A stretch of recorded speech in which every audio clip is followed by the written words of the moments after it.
My sister's wedding should have been perfect. Instead, it became the night her groom, Marcus Scott, grabbed the microphone during his speech and introduced me to 200 guests as Emily's worthless loser sister who couldn't even finish community college. The room fell silent. My mother's face went pale. And Marcus? He just smiled, waiting for the laughs that came from his banking colleagues. What Marcus didn't know was that I held the deed to the building where his hedge fund operated.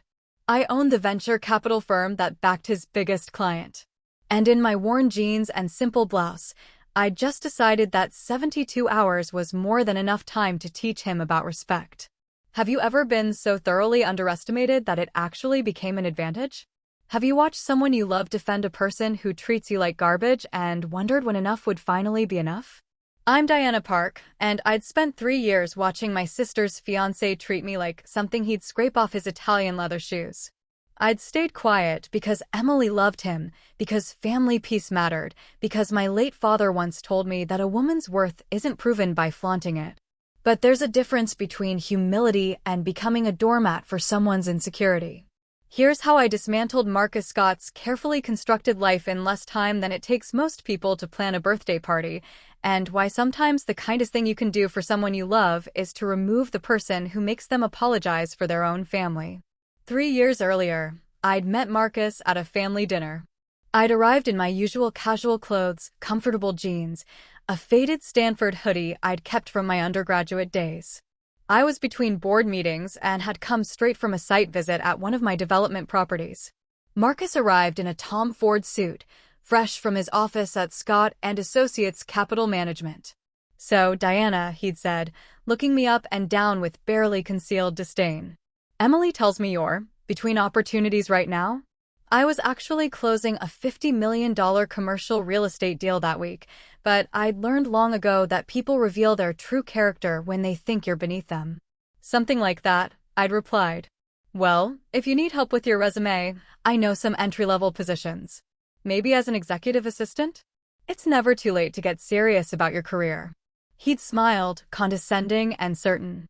My sister had squeezed my hand under the table, a silent apology in her eyes. That squeeze became a pattern over the next 3 years. The incidents stacked up like evidence in a case file. At Thanksgiving, Marcus had loudly explained cryptocurrency to the table, then turned to me. "This might be too complex for you, Diana, but basically it's digital money." I held patents on blockchain infrastructure. I said nothing. At Christmas, he'd given me a book titled Lean In, for women who need a push. I donated $2 million to women's entrepreneurship programs that month alone. I smiled and said thank you. At Emily's birthday dinner, Marcus had announced he was paying for everyone's meal, since some of us are watching our budgets. He looked directly at me. I owned the restaurant. The manager had caught my eye, confused, but I'd shaken my head slightly. "Not yet." Each time, Emily would pull me aside later. "I'm so sorry, Dee. He doesn't mean it that way. He comes from a world where success looks a certain way. Once you two get to know each other better." But we didn't know each other. That was the problem. Marcus had decided who I was based on my zip code, my casual clothes, and the fact that I didn't broadcast my accomplishments. In his world, if you had it, you flaunted it. My invisibility confused him, and what confused Marcus, he dismissed. My mother worried constantly. "Maybe you should just tell him, sweetheart. Show him your businesses. It's causing such tension." But my father's voice stayed with me, words from his deathbed 5 years earlier. "The measure of a person isn't their bank account, daughter. It's how they treat people who can't do anything for them." Before you trust someone with anything important, with your sister's heart, with your business, with your future, see how they treat the waitstaff, the janitors, the people they think don't matter. I'd built my fortune deliberately staying under the radar. My investment firm operated under a holding company name. My real estate portfolio was managed through LLCs. My philanthropic work was done through anonymous foundations. I'd learned from watching flashy entrepreneurs become targets for lawsuits, for scams, for people who wanted something from them. But more than that, I'd learned that people's true nature emerges when they think there are no consequences for cruelty.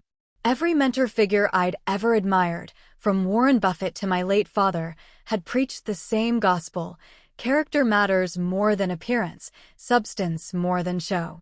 So I'd watched and waited and hoped that maybe Marcus would grow, would soften, would prove me wrong. I'd hoped my sister would see through him. The wedding planning brought everything to a head. Marcus insisted on a venue he'd chosen, the Grandview Estate, a historic property with soaring ceilings and city views. What he didn't know was that I'd purchased it 2 years earlier as part of a historic preservation project. The wedding planner, Sarah Scott, no relation to Marcus, recognized me immediately. "Miss Park, I didn't realize you were the bride's sister." "Should I?" "Please don't," I'd said quietly. "Just treat me like any other guest." But during the venue tour, Marcus had held forth about the property's value, the exclusivity, the waiting list. "Places like this don't rent to just anyone," he'd announced to my parents. Good thing I have connections. Sarah had bitten her lip, looking at me. I'd given her the slightest head shake. Then came the bachelor party weekend. Marcus had organized events at his favorite cigar lounge, which I owned through one of my holding companies. The manager, Tom, was a former Marine I'd hired after he'd struggled to find work post-service. He'd built the place into one of the city's most exclusive venues. "Marcus," Tom had said carefully, not looking at me when I'd stopped by to check on renovations. "I wanted to mention. Just make sure everything's perfect." Marcus had cut him off during their planning call. "I know the owner, so there won't be any issues with the bill." Tom's jaw had tightened. He'd hired 3 other veterans through programs I'd funded. "Of course, sir." Later that week, Marcus had pulled me aside at a family gathering. "You know, Diana, I'm going to be straight with you. Emily's doing well for herself now. She doesn't need to be held back by family drama. Once we're married, maybe it's time you figured out your life instead of hanging around for handouts." "Handouts?" I'd kept my voice level. "The money your parents give you. Emily told me they help with your rent." He'd looked at me with something like pity. "It's okay to struggle. Just don't make it everyone else's problem. Maybe try to find a nice guy to settle down with. Not everyone's meant for the career track." My rent. I owned 6 buildings in the city. My apartment was a penthouse I'd gutted and renovated myself. My parents didn't give me money. I'd set up a trust that sent them $10,000 monthly because my father's medical bills had devastated their retirement savings. But Emily didn't know that. I'd made the payments look like they came from Dad's old insurance policy. "I'll keep that in mind," I'd said. The next morning, Tom had called me. "Boss, I can't keep quiet about this. That guy's treating you like trash in your own establishment.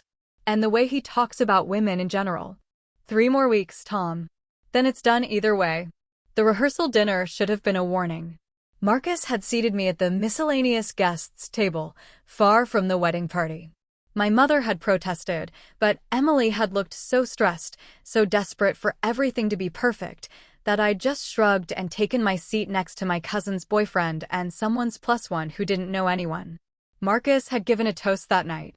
"I want to thank Emily for bringing me into this eclectic family. You know, when you come from a certain background, you learn that success is about surrounding yourself with winners. Emily's a winner. Her parents are wonderful people. And everyone else." He gestured vaguely in my direction. "Adds character, I suppose." The room had laughed uncomfortably.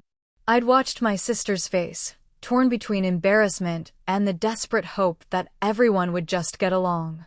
That night, my business partner Rachel called. "Diana, I just got a call from someone at Scott and Associates.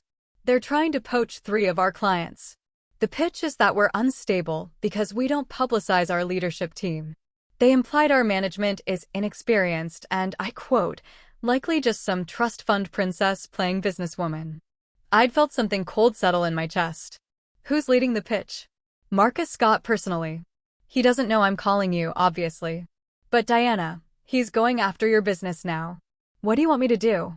I'd looked at my father's picture on my desk. "Measure twice, cut once," he'd always said. I'd measured for 3 years. Nothing yet. Let me think. But I didn't need to think. I needed Marcus to make the final choice. I needed to see if, at the last possible moment, he had any decency in him at all. The wedding day arrived with crystalline clarity. The Grandview estate looked spectacular. Sarah had outdone herself. Emily looked radiant, if nervous. Marcus looked triumphant. During the cocktail hour, I'd overheard him on the phone. Yeah, close the Park Industries deal tomorrow. Doesn't matter what they say, their mystery leadership structure is their weakness. Probably some daddy's money situation. We'll pull 3 of their major clients. Who's going to stop us? Some no-name holding company run by amateurs. Park Industries. The holding company I'd named after my father. I'd felt something shift inside me. This wasn't about me anymore. This was about him actively trying to destroy what I'd built, what my father's memory was attached to, because he thought there would be no consequences.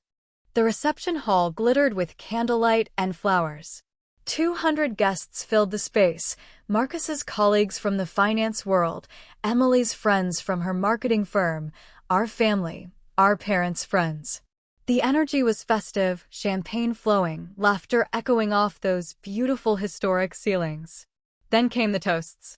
The best man went first, a hedge fund manager named Bryce, who told stories about Marcus's college days, his first big trade, his rise through the ranks at various firms.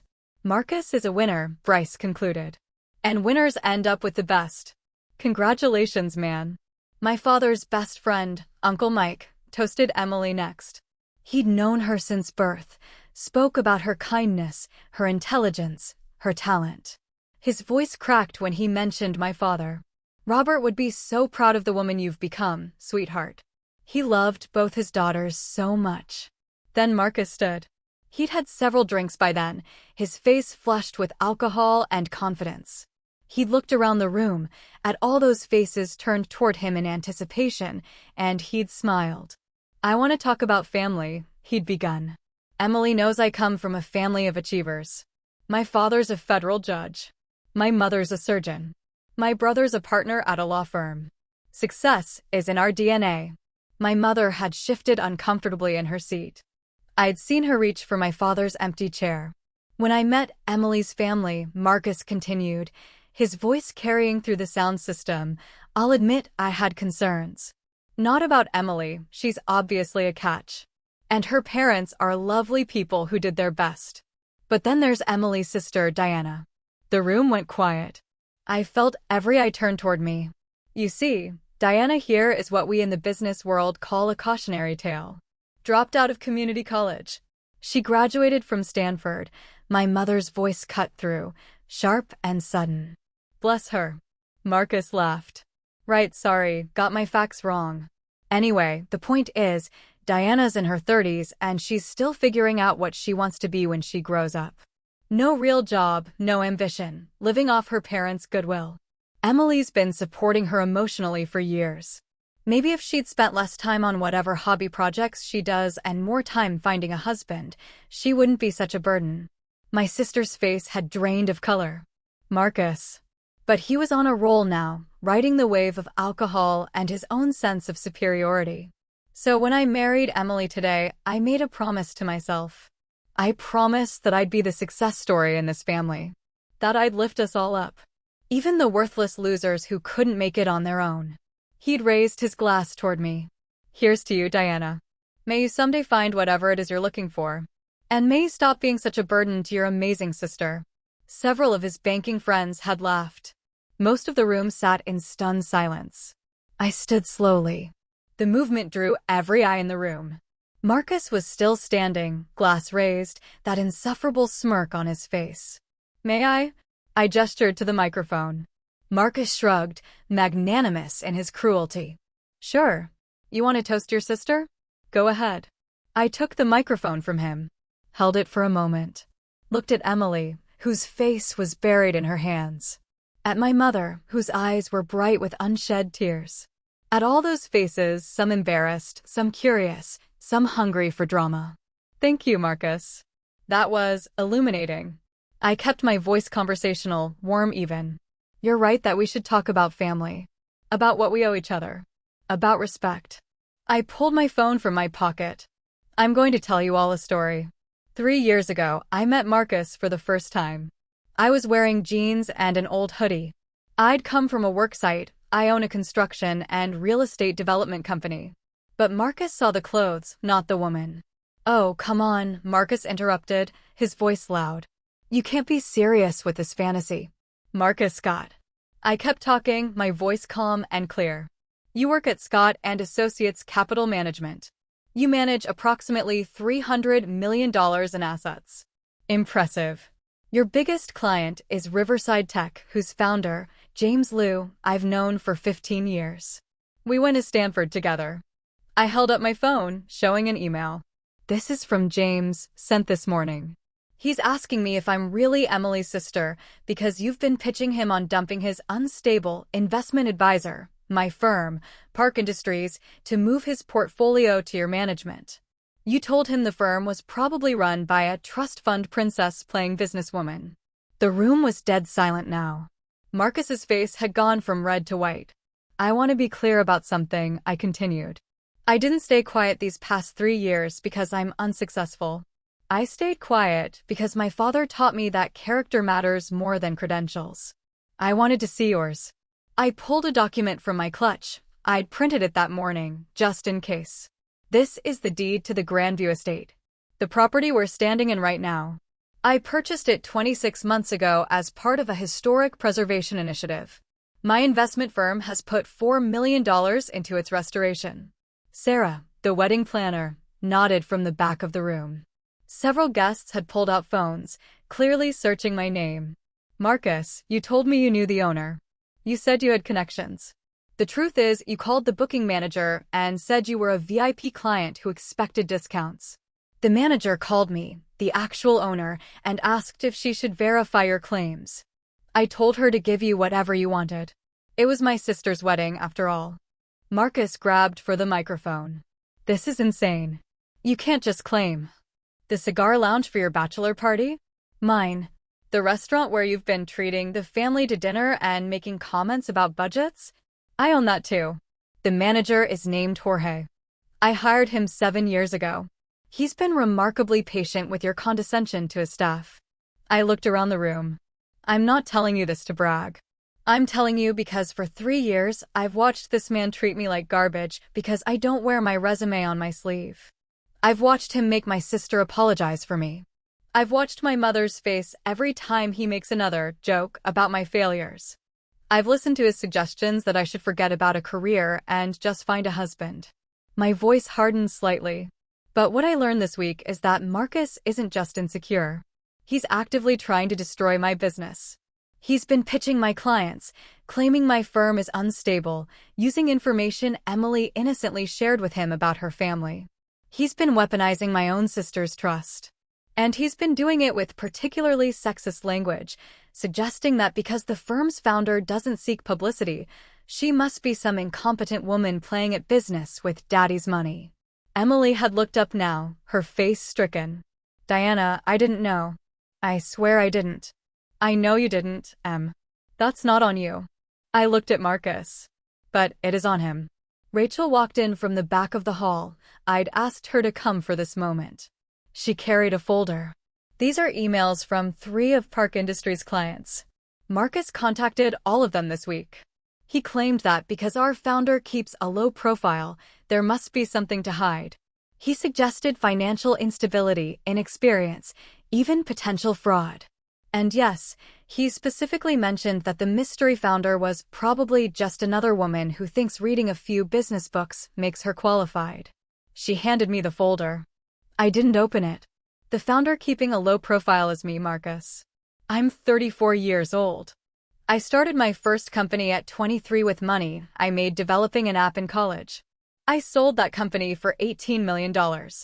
I've since built a portfolio of businesses across real estate, technology investment, and venture capital.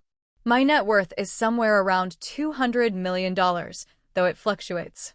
The gasps were audible. My mother's hand covered her mouth.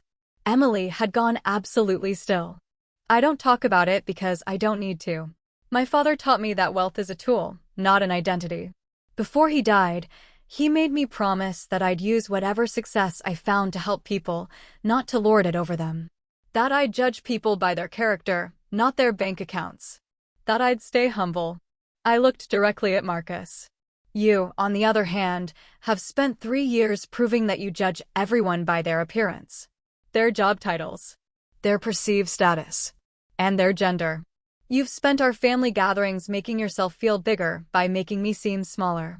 You've suggested repeatedly that my value lies in finding a husband, not in what I've built. And you've made my sister, who you claim to love, feel like she has to constantly apologize for her own family. Marcus's face had gone through several color changes. Now it's settled on a deep red, rage replacing shock.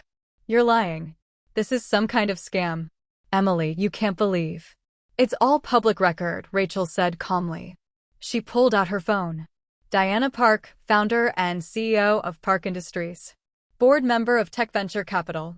Primary investor in Riverside Tech, Cloudscale Solutions, and 15 other companies. Owner of Park Property Group, which holds commercial and residential properties valued at over $80 million. Named to Forbes 40 Under 40 list 2 years ago, though she declined the profile interview. She showed her phone to the people nearest her. They leaned in, scrolled, their faces showing recognition and shock. This is sabotage, Marcus sputtered. You fabricated all of this to embarrass me at my own wedding. Your wedding? My mother's voice cut through like a knife. She stood, her small frame somehow commanding. This is Emily's wedding. And you just called her sister, my daughter, a worthless loser in front of 200 people. I don't care if Diana lived in a cardboard box. She's worth 10 of you in character alone. Uncle Mike stood too. Robert always said his daughter had a gift for seeing through people. I guess we should have listened. I held up a hand. I didn't want this. For 3 years, I've hoped Marcus would show me I was wrong about him. That he'd be good to my sister. That he'd grow. But tonight, he made a choice. He didn't just insult me anymore. He's actively trying to destroy what I've built. So here's what happens next. I looked at Marcus. Tomorrow morning, that's hour 0 to 24, James Liu will receive a full report on your attempt to poach him using false information about Park Industries. He'll terminate his relationship with Scott and Associates. I know this because I called him an hour ago. He's appalled, particularly by your comments about women in business. Marcus's face went gray. James Liu represented nearly a third of his firm's assets under management. Hour 24 to 48, the Better Business Bureau and the Financial Industry Regulatory Authority will receive formal complaints about your firm's practices. Specifically, spreading false information about competitors to steal clients. That's a serious violation of industry ethics. Rachel nodded. I filed the preliminary reports this afternoon. They're timestamped. Hour 48 to 72, I'll be having conversations with several other clients of Scott and Associates. Not to poach them, I'm not you, Marcus. But to inform them that their fund manager has been under investigation for ethics violations. They can make their own choices. I looked around the room. I don't enjoy this. But I learned something from my father's death. He spent his whole life being kind, being patient, protecting people's feelings. And sometimes that kindness enabled people to keep hurting others. There's a difference between humility and being a doormat. Between patience and enabling abuse. I didn't need to do much after that night. The truth has its own momentum. By Monday morning, day 1, James Liu had indeed pulled his account. His email to Marcus was brief and brutal. I built my company on trust and integrity. You've demonstrated neither. Effective immediately, I'm moving my portfolio. Also, Diana Park has been a friend and advisor for 15 years. The fact that you tried to use falsehoods and sexist assumptions about her to benefit yourself tells me everything I need to know about your character. Scott and Associates lost $100 million in assets under management in a single day. By Monday afternoon, Marcus's senior partner, his uncle, actually, who'd given him the job, called an emergency meeting. 3 other clients had requested reviews of their accounts. The FINRA complaint had triggered an internal investigation. Marcus was placed on administrative leave. Day 2 brought the real reckoning. The finance world is small, and gossip travels at light speed. By Tuesday morning, every major firm in the city knew the story. Marcus Scott had been exposed trying to steal clients through false information and sexist assumptions. then had publicly humiliated a family member who turned out to be worth 9 figures. The wedding became legend. Someone had recorded Marcus's toast. Another guest had filmed my response. By Tuesday afternoon, clips were circulating on LinkedIn with commentary from industry insiders. "This is what happens when you confuse credentials with character," wrote one prominent investor. Another added, "The casual misogyny in his client pitches should have been a red flag to everyone." Marcus's uncle called me Tuesday evening. "Miss Park, I want to apologize. If I'd known Marcus was engaging in such unethical behavior, and frankly, if I'd known about his attitudes toward women in business." "Is he fired?" I asked simply. "As of this morning. We can't have someone like that representing our firm. The damage to our reputation. We're considering legal action against him for the clients he's cost us." By Wednesday, day 3, the consequences had fully cascaded. Marcus had lost his job. 3 firms he'd applied to had already turned him down. Word travels fast in finance. His name was now associated with unethical practices, sexist business practices, and spectacular public humiliation. But more than that, he'd lost Emily. She'd called me Sunday morning, the day after the wedding that never finished. "Dee, I'm so sorry. I'm so sorry. I don't know what to say." "You don't have to say anything, Em. I'm getting it annulled. I can't be married to someone who would treat you that way." "Who would treat anyone that way?" "God, Diana, I've been making excuses for him for 3 years. Making you the bad guy for not trying harder with him. How did I not see it?" "Because you loved him. And because he was careful to never show you his worst side." She'd sobbed on the phone. "He called me this morning. He wants to know if you'll call off your vendetta. He thinks if you tell everyone it was a misunderstanding, he can salvage his career." Can you believe that? He's still not even apologizing. He's still thinking about himself. 6 months later, Emily and I had lunch at a cafe in her new neighborhood. She'd moved across town, started therapy, and thrown herself into her marketing career with renewed energy. "I saw Marcus's LinkedIn," she admitted. "He's working as a junior analyst at some firm in another state. Less than a third of his old salary." "I saw that too. Do you feel bad?" "Even a little." I considered the question. "I feel bad that it came to that. But Marcus made every choice that led to his fall. I didn't make him treat people poorly. I didn't make him try to sabotage my business with sexist assumptions. I didn't make him grab that microphone and call me a worthless loser in front of 200 people. He did all of that himself." Emily nodded. "My therapist says I was enabling him. That by constantly making excuses, by asking you to just keep the peace, I was telling him his behavior was acceptable. You were trying to make your relationship work. That's not a crime. But I chose him over you, Diana. Over and over. I made you the problem instead of seeing that he was the problem." I reached across the table and took her hand. "And now you know better. That's what matters. Not that you made mistakes, but that you learned from them." She smiled, watery but genuine. "Dad would have seen through Marcus immediately, wouldn't he?" "Probably. But he also would have let you figure it out for yourself. That's what good fathers do." The truth is, I did learn something from that whole disaster. I learned that hiding your light doesn't protect the people you love, sometimes it enables the people who hurt them. I learned that there's a difference between humility and self-diminishment. That you can be quietly successful without being a doormat for someone else's insecurity. I also learned that revenge isn't the same as accountability. I didn't destroy Marcus's career because I wanted revenge. I did it because he was actively trying to harm my business, and because someone needed to show him that actions have consequences. The line between justice and vengeance is intention. I wanted him to stop hurting people, not to suffer for its own sake. These days, I'm a bit more open about my work. Not flashy, I'll never be that woman with the designer wardrobe and the constant social media presence. But I don't hide it anymore either. I've mentored 5 young women entrepreneurs in the past 6 months, helping them navigate the early stages of building something meaningful. I've funded 3 scholarship programs in my father's name, specifically for women in STEM and business. And Emily? She's thriving. She's dating a teacher named David who showed up to family dinner in khakis and a button-down and spent 2 hours talking with my mother about her garden. He teaches high school history and coaches basketball. He's kind. He's genuine. And when I told him about my work, he just said, "That's amazing.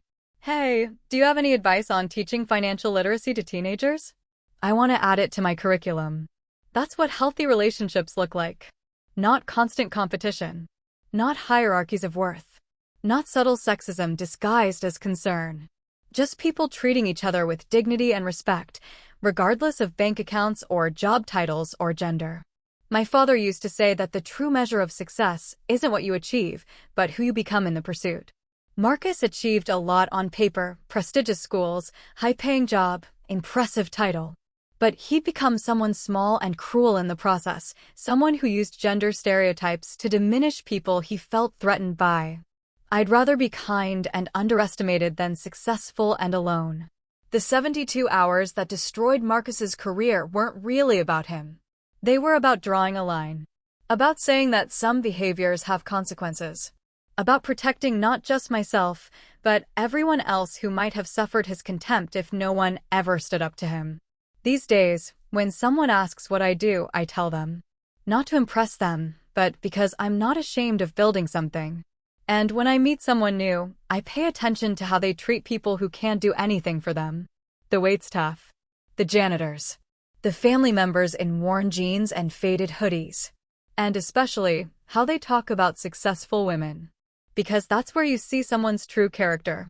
Not in their resume or their bank account or their social media presence.